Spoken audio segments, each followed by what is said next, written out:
we already know where things stand with the defensive coordinator spot. Has been reported first by Matt Zenich of On3 that Austin Armstrong is going to be the play caller for the Gators on defense and will be the youngest defensive coordinator in the SEC. And, a guy that really, when you look at his resume and the folks that he's worked for, and that includes Toney, there's a lot to like and a lot that makes sense about this hire for Billy. And I think that even though he was only in Tuscaloosa for 2 months, Nick, yeah. Just a cup of tea. To me, if you can say I've been hired by Nick Saban gave me the green light to come work and coach football in his program, that says something about you. And so Saban stamp. The Saban stamp. And he's also got the smart stamp, and I think there's a lot to be said for that.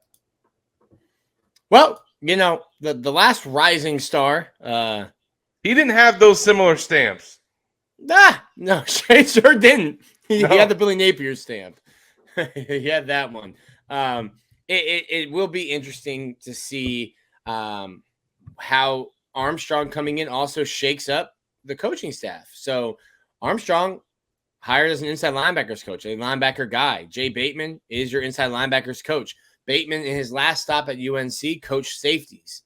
You lost your safeties coach in Patrick Toney. If Bateman stays on staff, I think you probably ask him to move to safeties, or do you give Corey Raymond that whole room and say, hey, Corey, you get all the defensive backs. I don't think you need 2 linebackers coaches, or 3, I guess, because you got Mike P, who's coaching the outside linebackers, which are really, just a pass rusher edge position. But how does adding Austin Armstrong shuffle up the rest of the coaches that you still have in your deck? Yeah, and to be clear, if you look into Bateman's past, he has actually coached safeties, and he's done it recently. The spot that he was at before Florida, when he was the co-DC at North Carolina, he was also the safeties coach. So, and he's also coached, obviously, linebackers in the past and is coaching now at Florida. So that wouldn't be out of the question, without doubt. And I think if you're going to – I don't think it would make sense, obviously, to move Armstrong there. You're going to have him be where he's been. And what's interesting, though, is the dynamic in the secondary, because Raymond clearly could handle, I think, that role of being just the sole DB coach. But I do remember the comment that Billy made in explaining his reasoning for hiring 2 offensive line coaches, which was you hire 2 secondary coaches to coach the 5-6 guys in the secondary. Why would you not hire 2 guys to coach 5 offensive linemen? So with that theory in mind, it stands to reason he'll probably look for a safeties coach. Now, does he somehow get away with that and hire like an assistant secondary coach who's not one of the full-time guys, but is still an on-field coach, and is working with the players, and then you just make Corey Raymond the DB coach, and you now use that full-time staff spot somewhere else? Does Ryan O'Hara become now full-time as the quarterback coach? Do you get a full-time special teams coordinator, or do you bring in a special teams coordinator that also serves as the safeties coach? I mean, there's a lot that he can work with there, Nick. A lot of moving pieces. If you got nothing nice to say, you shouldn't say it at all. So I'm not going to talk about the game changer coordinator right now. But I think if you want to get in on field, I don't think Ryan O'Hara gets moved to a permanent job. If you're looking at or a permanent on-field job. I mean, he has a permanent analyst job, but a permanent on-field job. You could have a tight ends coach and a special teams coordinator. I think that would make sense. In my opinion, your tight ends coach needs to be a great recruiter. You're not doing a ton of in-depth coaching. Like look back at Tim Brewster. Tim Brewster, as much as he likes to say Antonio Gates and who is the guy, Nick something from FSU, and claiming Kyle Pitts. Like, he's not making those guys great players. Tim Brewster was an assassin on the recruiting trail. And I think that's what you need at the tight end position. That was not William Peagler. William Peagler was not a great recruiter. I don't know if he was being handcuffed. I mean, you've got a bunch of guys in that room. No future Kyle Pitts in that room. So I think at the tight end spot, you need a great recruiter, and that can be somebody who, hey, the tight ends are also going to work with the offensive line a lot because as at least we saw in 2022, tight end was just the sixth offensive line position in Florida's offense. You can have that person split some duties with tight ends and get a special teams game-changing coordinator. To me, I think the move that makes most sense right now is you allow Armstrong to coach the inside linebacker, something he's familiar with. If he's going to be your play caller, because I don't think Sean Spencer has much or any experience calling plays, while Armstrong does, even at a lower level. I think you take less off of his plate. Hey, he understands linebackers. He's coached linebackers. You go and do that. That's something you can do in your sleep, and we're going to have some pieces around you. I think that makes sense to then move Bateman back to safeties and split those duties with Corey Raymond. The safeties last year also worked. The safeties coach, Toney, coached the nickels, the star position as well. So to me, that makes sense. I don't know that how much you're going to promote from within, or do you promote from within?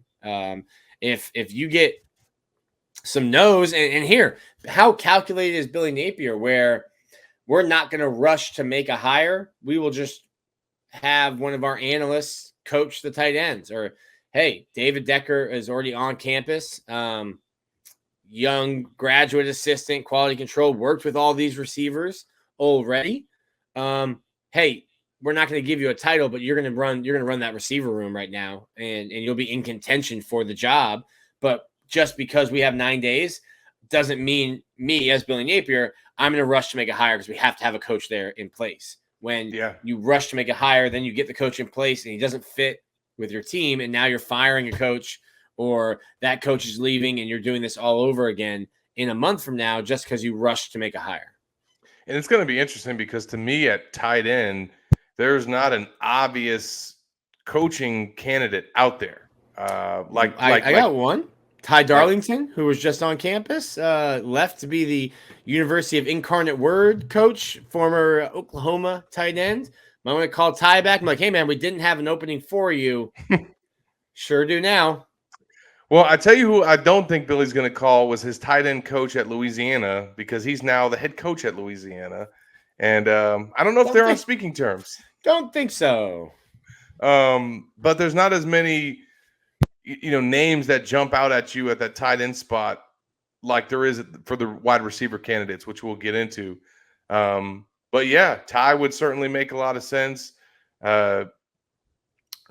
I wouldn't be against giving Cornelius Ingram a call, although I don't know if he's he wants to come to the college game. Right now working at his alma mater in Hawthorne, but state champion Hawthorne. Yeah, put some respect on that. Put some respect on the Hawthorne. What are they? The Hornets? Yeah, the Hornets. But definitely, I mean, hell, if he would be interested, that certainly would be qualified to teach that position. But we'll see. I think that's one, like you said, Nick, that he could potentially take his time with to get the right guy, especially if that guy is going to serve in some other roles or he wants him to bring some other things to the table, whether he's also going to help coach special teams. He's also going to be the recruiting coordinator, be very involved with that. And you want to make sure that you get the right guy. Now, receiver, I personally think that one could move a little bit quicker just because there's so many candidates out there. There's honestly two guys on staff that you could potentially promote from within. You mentioned David, but they also have the former Auburn OC who's on staff right now in an analyst role. He could easily be promoted to the wide receivers coach or even tight ends coach. And then you got candidates out there. The Dallas Bakers of the world, who I can report is among the list of candidates for sure. And then you also have obviously guys like Jeff Scott. Ike Hilliard is another former Gator that's recently coached in the SEC.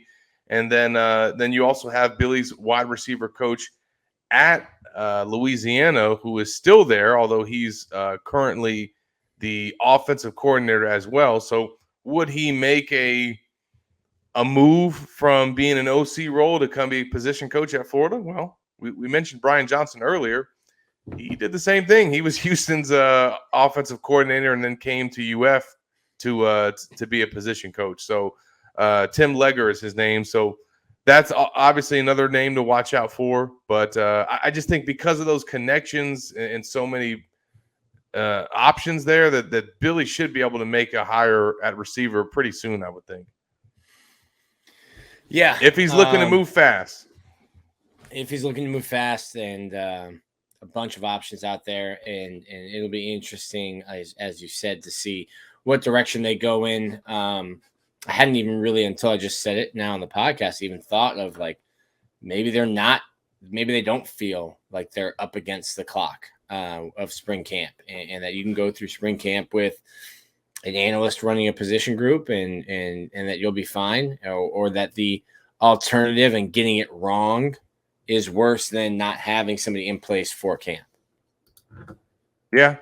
And, at this point in speaking with Billy, it seemed like he's got a plan in place and he's ready to kind of deal with whatever the situation is going to be. And he feels like, to your point, Nick, about having the Army and so many coaches that work with the team in various roles. They've basically set it up to where, as he said, it's been built so that they can manage attrition. And, the quote that he gave me was that they've lost, 4 to 8 people every year that he's been a head coach. So this is something that he's had to go through before. He's had to hire a new defensive coordinator before. He's had to make other staff changes. So it's the name of the game. The timing obviously is not good, but at least you have a chance to maybe make all those hires before or close to around spring ball.